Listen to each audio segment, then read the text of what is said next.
watu wa huko kuwa wanatayarisha watoto wasichana na wanapeana kama bado ni wadogo. She tells of the struggles of a pastoral girl. At the age of 13 years, she was married off after going through the female cart, a rite of passage for girls in her region. Her parents were paid her bride price, but due to her young age, she was not able to perform many household chores. She was battered, forcing her to run away and sleeping in the bush until she was rescued by a missionary and taken to Sunrise Children's Home in Baringo. Babangu walikuwa wamenipeana na vile alipeana nikatoroka na nikakuja kwa chudi. Yvonne, not her real name, is also a victim of sexual violence.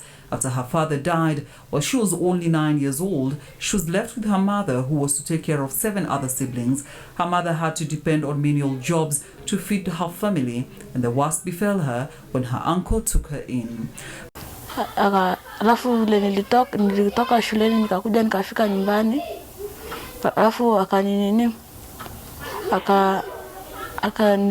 ndio kwa nalala na room moja, but different beds. Akanishika, ilikuwa usiku, akanishika afu akanifanyia tabia mbaya. Miles away in Laikipia, the number of teenage pregnancies is rising by the day, with a fear that many girls will not go back to school once schools reopen.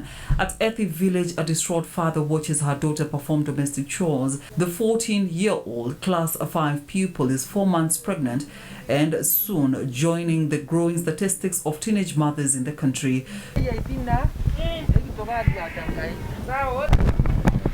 Josephine Diria, a child rights activist, says the increasing number of teenage pregnancies, especially among the pastoral community, is worrying, calling on the government to conduct a survey once the schools reopen to determine the number of girls who will not make it back and their whereabouts. The closure of schools has really affected in a way that we have heard a lot about girls whereby they get pregnant, others are married at a very early age.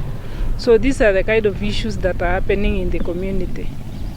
And you find like in a village, like actually somebody was telling me that they don't think any girl will go back to school. And as the Day of the African Child is celebrated today under the theme Access to a Child-Friendly Justice System in Africa, hundreds of parents whose young daughters have fallen victim to teenage pregnancies are crying for justice, with a call to ensure penalties on sexual offenders are adhered to. Caroline Kamar reporting for Channel 1 News.